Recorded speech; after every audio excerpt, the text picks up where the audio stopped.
Start again. Good morning and assalamu alaikum. Baroness Varsi, esteemed guests, ladies and gentlemen. Bismillah ar-Rahman ar-Rahim. In the name of God, the most gracious, the most merciful.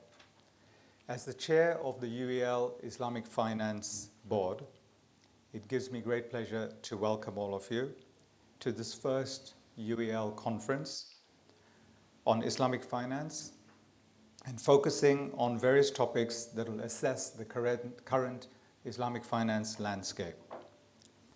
We will seek to offer solutions at best or facilitate debate at the minimum on the challenges that lay ahead. Not least, we want to discuss talent management, the retention of talent in the Islamic finance arena. I do apologize, I can hear a bit of an echo, so if my voice sounds a bit odd, I do apologize on that. We want to also bring together the various and varied voices in the Islamic finance arena centered on academia.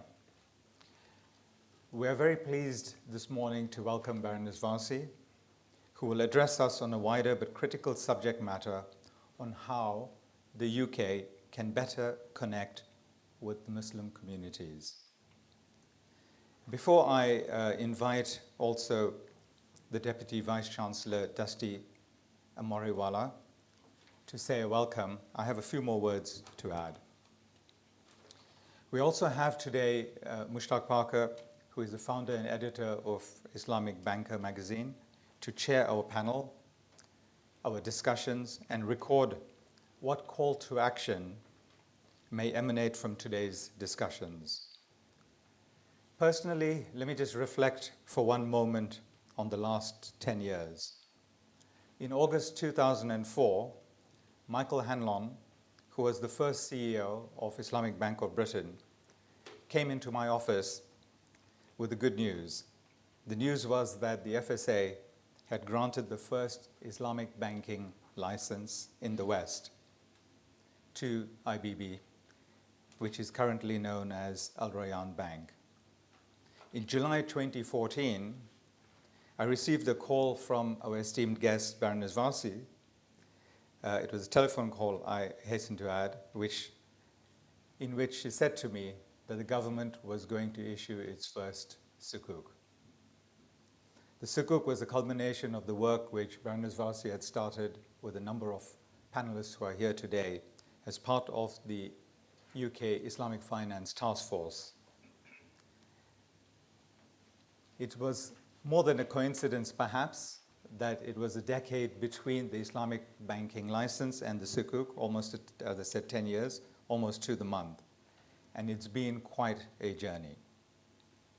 Today we hope to address various issues that will help us review and look ahead as to how we can take Islamic finance to its next stage. Some call this Islamic Finance 2.0. It might be Islamic Finance 3.0. In any way, in any case, we look forward to discuss that and open this topic for further discussion throughout today's panels. In terms of the agenda, I must thank Professor Siraj Said, who is sitting at the front, the Director of Islamic Finance Law and Community at UEL, who has worked tirelessly with the UEL Board of Islamic Finance to set the agenda and bring together a wide range of academics and practitioners today. I must also single out Professor Nora Colton, the Deputy Vice-Chancellor of UEL, whose vision and inspiration truly has brought us together today. Although Nora is unable to be here today, she's actually in America currently, I wanted to extend the gratitude of the UEL Islamic Finance Board, whom I am very pleased and fortunate to chair, to Nora for her leadership and support.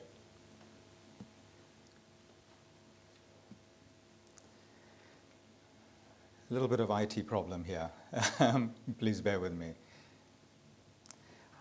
I want to also thank the UEL Islamic Finance Board members. In addition to Professor Colton and Professor Said, the board includes panelists from today, Stella Cox, Daud Vickery, Richard DeBelda, Wayne Evans, who's not here today, Sultan Chowdhury, Iqbal Asaria, and last but not least, Sheikh Haitham Tamim. At this moment, I'd like to take a short pause and commemorate one of our great Muslim business leaders, possibly the first of his generation, who served as the Chancellor of UEL until his sad passing away last month in October. I speak of Lord Noon, affectionately known by us all as Ghulam Noon or GK Noon. He was commonly referred to as the Curry King in the UK, having built and sold one of the most prolific ethnic food processing businesses in the UK. Ghulam Bhai was 79 and indeed actually introduced myself to Nora and to UEL. Professor Colton and I would like to dedicate this first UEL Islamic Finance Conference to his memory.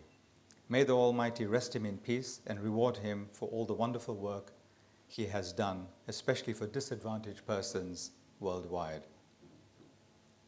It remains for me to wish all of you an interesting and thought-provoking day ahead. And with that, I'd like to welcome to address us Dusty Amoriwala, who is the Deputy Vice Chancellor and the Chief Operating Officer of UEL. Dusty, please.